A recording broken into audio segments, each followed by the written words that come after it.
أعوذ بالله السميع العليم من الشيطان الرجيم. بسم الله الرحمن الرحيم، والصلاة والسلام على رسول الله صلى الله عليه وسلم. إن الحمد لله نحمده ونستعينه ونستغفره ونستهديه ونتوب إليه ونعوذ بالله من شرور أنفسنا ومن سيئات أعمالنا.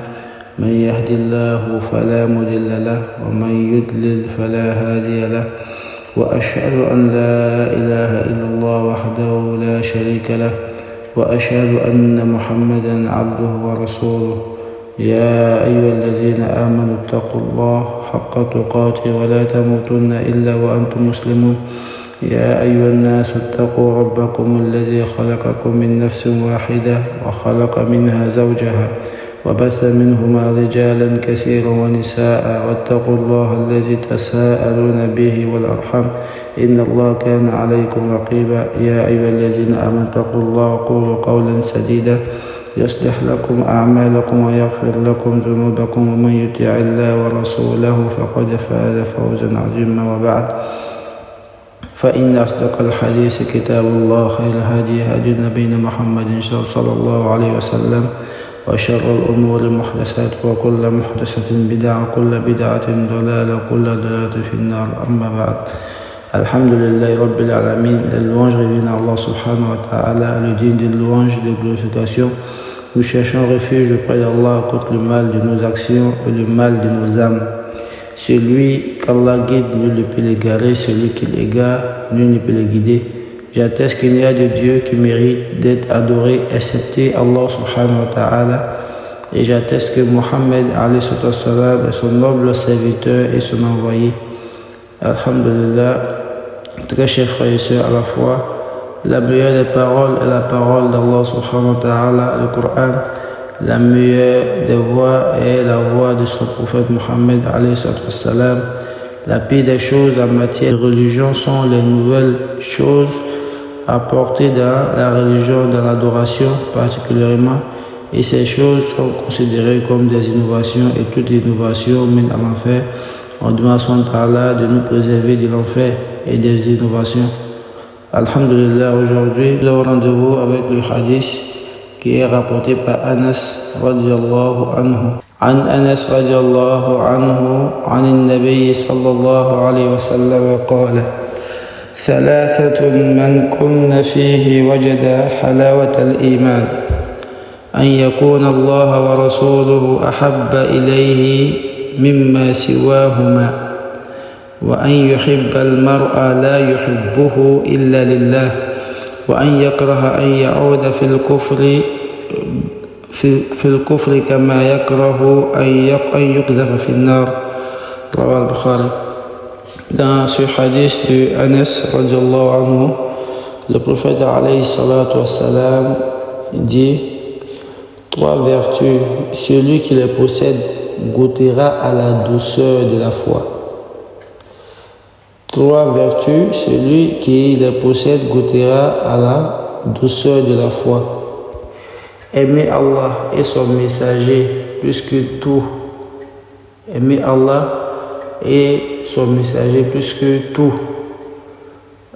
Aimer quelqu'un et ne l'aimer qu'en vue d'Allah subhanahu wa ta'ala, et répugner, de retourner apostat comme on répugne d'être précipité dans le feu.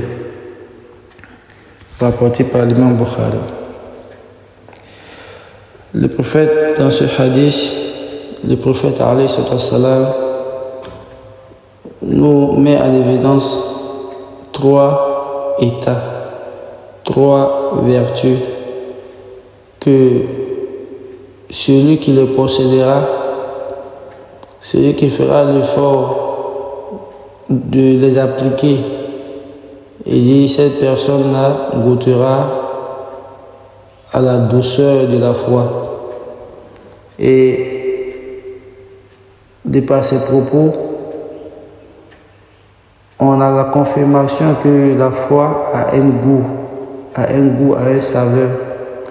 Mais ce goût-là ne le goûtera que celui qui renferme en lui ces trois vertus-là. Et quelles sont ces vertus? La première d'entre ces vertus est le fait d'aimer Allah et son messager.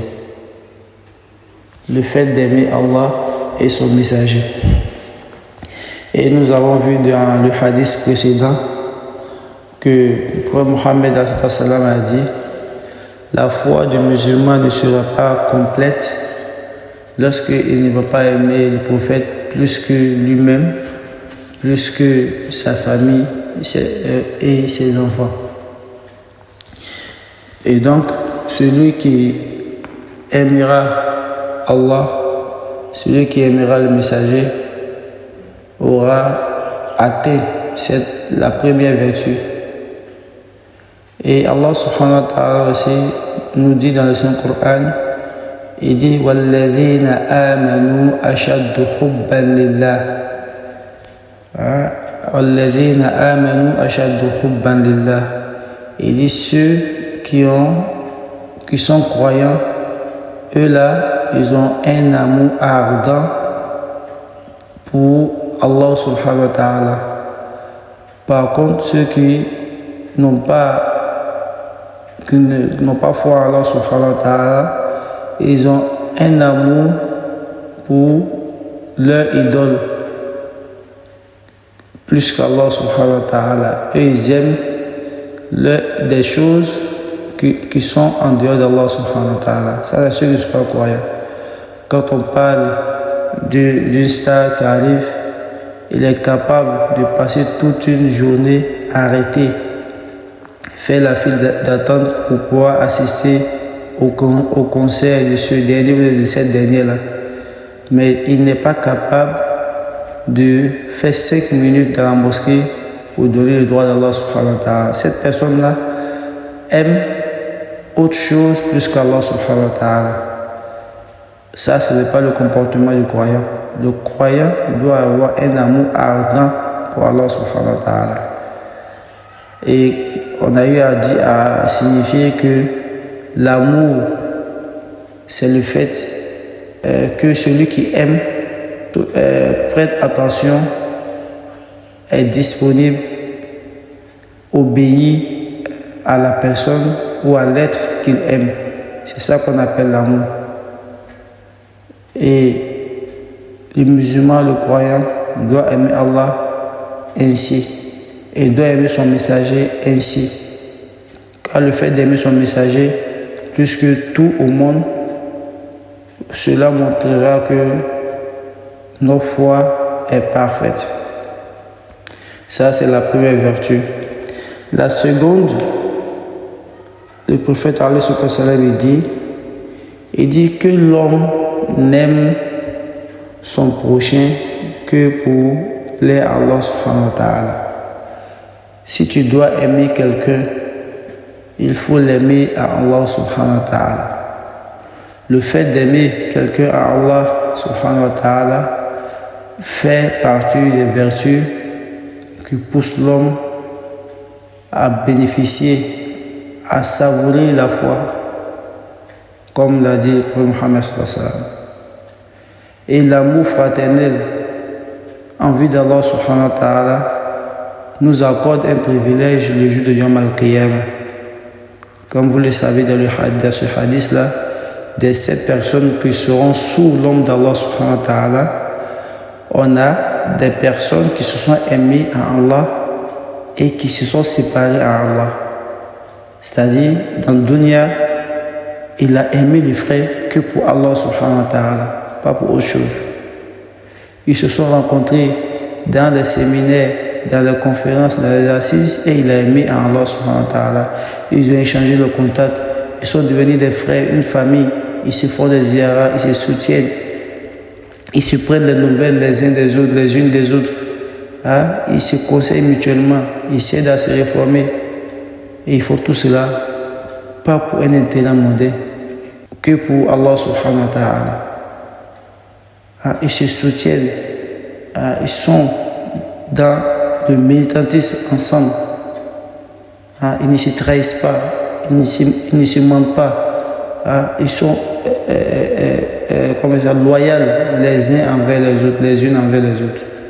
C'est ça qu'on appelle l'amour à Allah subhanahu wa ta'ala. Et lorsque le musulman il est comme ça, Allah il le promet Yom al-Qiyamah d'être sous son ombre, sous l'ombre de son trône, le jour où le soleil sera à un coudé des hommes, où le soleil sera rapproché. Ceux qui se sont aimés Allah subhanahu wa ta'ala dans cette vie, ils ont vécu comme ça jusqu'à ce que la mort les atteigne. Et ces personnes-là, Yom al-Qiyamah, ils seront réunis en Allah subhanahu wa ta'ala sous son trône. Et enfin, pour terminer, la troisième vertu qui nous donnera, qui fera que nous pourrons savourer la foi, est le fait de détester, de retourner dans son passé, de désobéissance, dans la mécréance après qu'Allah subhanahu wa ta'ala nous ait guidés. Ici, on dit c'est de détester, de retourner à apostat, comme on répugne d'être précipité dans le feu. Après que tu as eu la foi, faut même pas penser à revenir sur tes pas. Faut pas penser à revenir sur tes pas. Parce que ça, c'est un grave péché en islam, qui a des peines lourdes en islam. Le fait que tu quittes la mécréance, tu deviens musulman et tu retournes dans la mécréance. Hormis ça, Allah subhanahu wa ta'ala informe ces personnes qui deviennent musulmans après qui sortent de l'islam. Elle dit quoi? وَمَنْ يَنْقَلِبْ عَلَىٰ عَقِبَيْهِ فَلَنْ يَضُرَّ اللَّهَ شَيْئًا فَسَيَجْزِي اللَّهُ الشَّاكِرِينَ. Il dit, ceux qui quittent l'islam après qu'ils ont eu la foi, qu'ils sachent qu'ils n'atteindront en rien Allah subhanahu wa ta'ala. Ils n'ignoreront à rien Allah subhanahu wa ta'ala. Ils ne font pas à Allah, mais plutôt à eux-mêmes. Mais qu'ils sachent que Allah subhanahu wa ta'ala, sayajzi shakirin, Allah va récompenser les reconnaissants.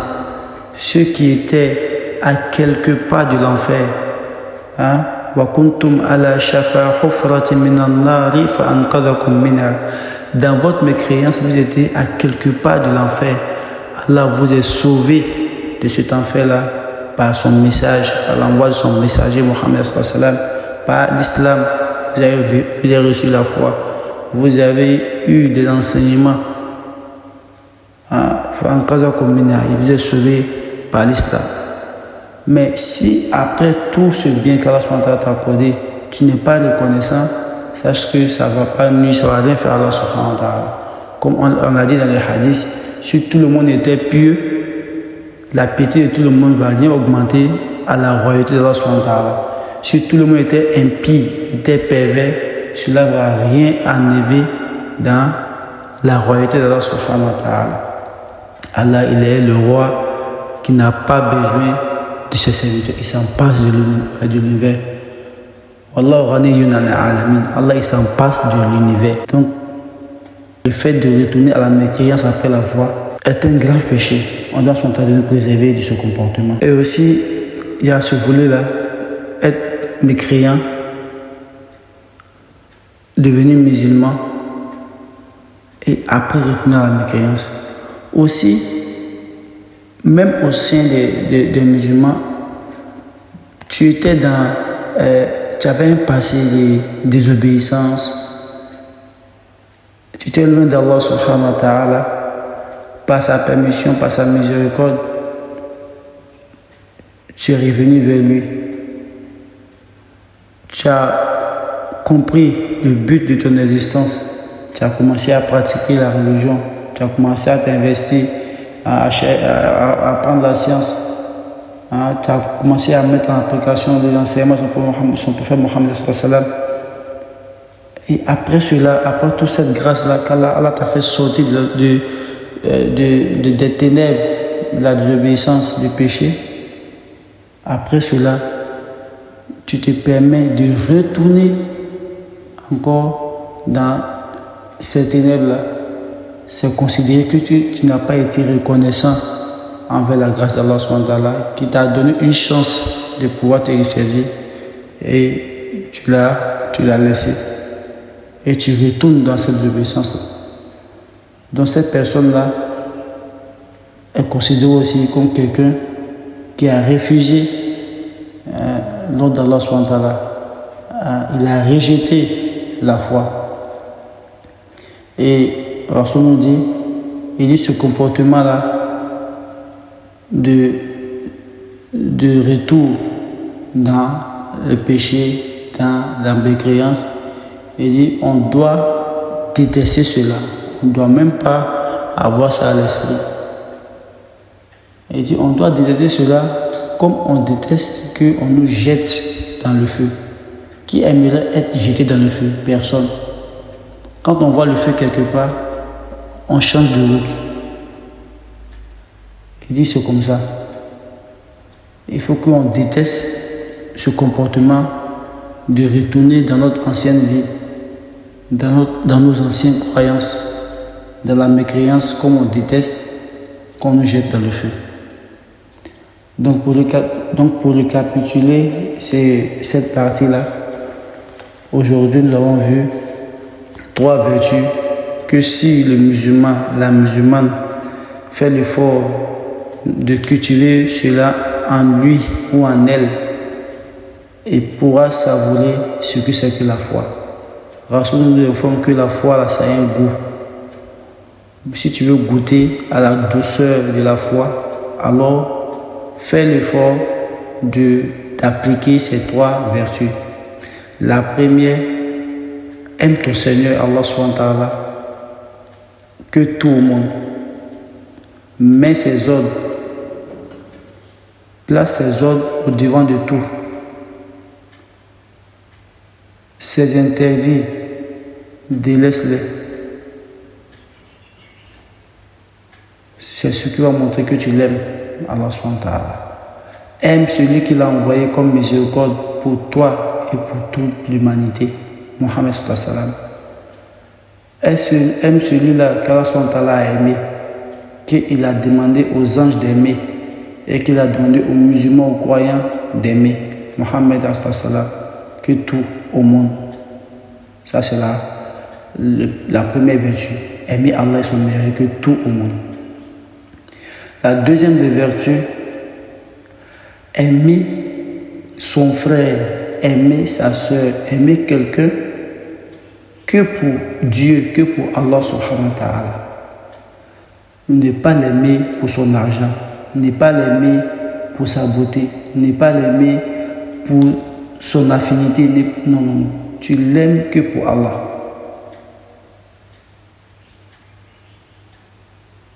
Car en faisant cela, Allah t'élèvera le jour de Yom al-Qiyamah en te couvrant de son ombre, de l'ombre de son trône Yom al-Qiyamah.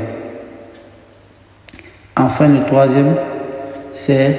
la troisième vertu plutôt, c'est de détester, de retourner dans le péché. Après que Allah nous ait sauvés de cela, de détester, de retourner dans la mécréance après qu'Allah subhanahu wa ta'ala nous ait sauvés de cela, nous ait guidés vers sa lumière, vers l'islam, vers l'obéissance, vers l'adoration. Comme on déteste d'être jeté dans le feu.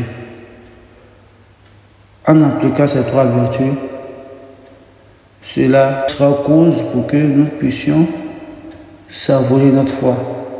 Cela va agrandir notre foi et nous prendrons un goût dans cette foi-là. On demande à Allah de nous faciliter ces 3 vertus-là et de nous accorder la foi parfaite. Subhanakallahumma bihamdik, nashhadu an la ilaha illa anta, nastaghfiruka wa atubu ilayk. Wassalamu alaikum wa rahmatullahi wa barakatuh.